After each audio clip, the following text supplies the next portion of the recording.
welcome to Sarah's Stamping Retreat. Today we're going to be using a masked embossing folder technique to create a cute card. So we're going to use this embossing folder, which is the 3D embossing folder of the month from Spellbinders, and it's full of cute little bows. And when we're masking with an embossing folder, we don't want part of the image to emboss. So I'm going to create a 5x5 inch card, and I'm going to emboss this piece of cardstock, which is 4 3/4 inches square. So I've cut a 5-inch square piece of this very thick cardstock. So it's the kind that you get in packaging. This is actually some packaging from some pattern paper, but you could use like a cereal packet or something like that. And the idea is that this will be thick enough to replace your thinnest plate that you use for embossing. So if your thinnest plate is a bit thicker than this, then you may need 2 layers, but that's what it's there for. So to do this technique, we need to turn our embossing folder over. I'm going to line this up and I'm going to temporarily tape it to the back of my embossing folder. And then inside the embossing folder, I'm going to line this up so that it's in the centre of that mask that we're using. So then I can close that and run it through my die cutting machine. And like I said, we need to remove the very thinnest of the plates that we use. So then you can see that we've got this lovely embossed panel with the embossing around the outside, and it's flat in the middle. And you might need to play around with it a bit. If you don't have enough in your sandwich, then the outside won't be crisp enough. So you might need to add like a cardstock shim or something. Now I'm not sure how well it shows up on camera, but if you put on too much of a shim, you'll get like this, where you've got the imprint in the middle and the crisp embossing around the outside.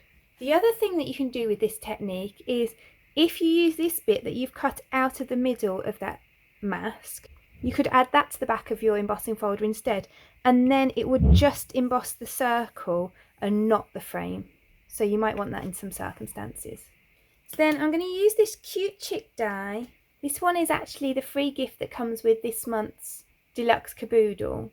So if you buy the deluxe caboodle, you get every single one of the clubs plus a free gift, which is this month, and you also save loads of money. So deluxe caboodle actually costs less than the most expensive 5 of the 10 clubs. So basically you get a whole heap of free kits and a free gift.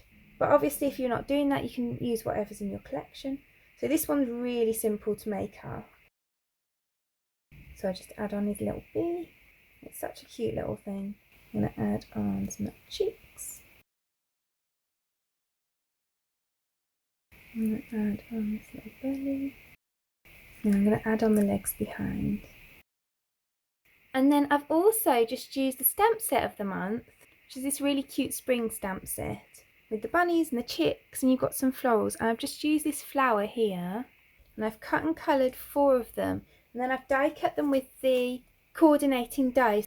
So the coordinating dies cut out all of the images, not any of the sentiments, but just all of the images. So then I'm going to heat emboss this Warm Easter Wishes, which is from the same stamp set. I'm just going to do this onto this purple cardstock. So I'm going to heat emboss that with the white embossing powder. So then I'm going to build up my card. So I'm going to glue on this mat first. Then I'm going to pop up this Warm Easter Wishes on foam pads. So I'm going to add these flowers on foam pads round the outside of that masked off circle.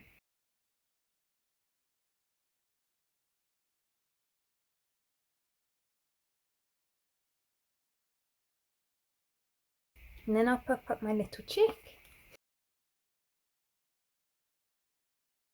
And then we've got this cute little Easter card. So I really hope that you've enjoyed today's video. Let me know in the comments below if you tried this technique before, or maybe you're going to try it now. If you enjoyed today's video, I'd really appreciate you clicking like below. You can also press subscribe if you'd like to see future videos. If you press the bell button and select all, then YouTube will also notify you when I've got a new video available. All of the products that I've used for today's card are listed in the description below, and there's also a link there to my blog where you can find a picture supply list if that helps you find what you're looking for. Thank you so much for joining me today. I hope to see you again soon.